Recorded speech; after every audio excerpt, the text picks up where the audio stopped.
niliahidi kujenga jumla ya madarasa 15,000, vituo vya kutolea huduma za afya kwenye tarafa 250, na niliahidi kuongeza kasi ya upatikanaji wa maji safi na salama na ujenzi wa barabara vijijini.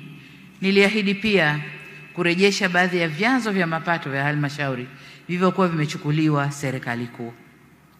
Sasa ni wajibu wangu kuwarudishia mrejesho wa ahadi zile nilizozifanya. Lakini kwa bahati nzuri, nilipopita kwenye mabanda maonyesho kabla sijaingia hapa, majawabu yote niliyakuta kwenye mabodi na wakurugenzi walinieleza yaliyofanyika. Kwa hiyo nadhani nisiwapotezee muda kusema nilifanya.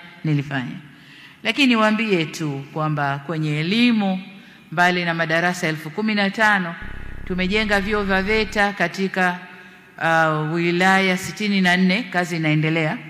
Lakini kuna vingine 25 vilikuwa kabla, na kila mkoa kina chuo kikubwa cha mafunzo ya VETA na mafunzo ya ufundi stadi. Lakini kwa upande wa afya, kazi iliyofanyika mnaijua. Lakini pamoja na majengo, amesema mwenyekiti wa ALAT, kuna vifaa vya kisasa sana kwenye mahospitali yetu katika ngazi zote. Lakini pia tumepunguza kwa kiasi kikubwa uhaba wa madawa.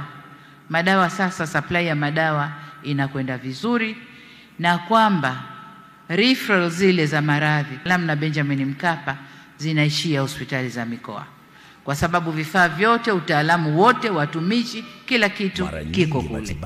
Lakini juu ya hivyo, magari ya kuhamisha wagonjwa kutoka hospitali moja kwenda hospitali nyingine.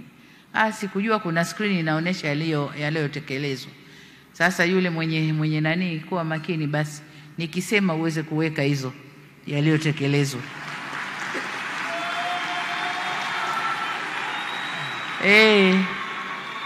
Wanasema usipojisemea mwenyewe hakuna atakaye kusemea, sio? Asante. Watoto wangu wa vyuo vikuu wanasema mama asemewe, na wao nimesimama kunisemea. Kabisa. Tukiacha sekta ya afya, sekta ya maji, wakati ule kwenye maji tulikuwa 70% vijijini, lakini 84% mijini. Na kwa sasa mpaka juzi napofungua mradi wa Same Mwanga, vijijini tumetimiza 83%, na lengo tulilopewa ni 85%. Na kwenye miji tumefika 90%, tumebakisha 5. Kuna miradi zaidi ya 1000 maeneo mbalimbali. Tunapofika mwezi wa 10 miradi mingi itakuwa imemalizika, tutafika kwenye agizo tulilopewa na ilani ya uchaguzi. Kwenye ujenzi wa barabara za vijijini, tumejengea TARURA uwezo wa kibajeti na kwa rasilimali watu pia, na hivyo kuiwezesha kufanya kazi zake kwa ufanisi. Tumejenga barabara mpya za lami, lakini tumefungua wilaya nyingi kwa barabara zinazopitika misimu yote. Natambua bado kazi ipo ya ujenzi wa barabara. Kila unapokwenda unadaiwa lami. Na ndio raha ya maendeleo. Ukionja maendeleo, unataka maendeleo yaendelee kusambaa. Lakini nataka niwape jambo la faraja, kama alivyosema mmoja wetu hapa. Nililikuta kwenye maonyesho. CRDB tumefungua nao Samia Bond kwa ajili ya fedha za miundombinu, hasa barabara. Bondi ile tulipoifungua tulikusudia kukusanya bilioni 150.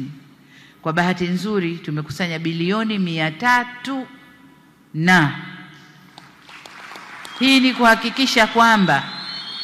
kuhakikisha kwamba sasa TARURA hawendi kukwama kwenye utekelezaji wa ujenzi wa barabara kule vijijini. Barabara zitakwenda kujengwa kwa kiasi kikubwa.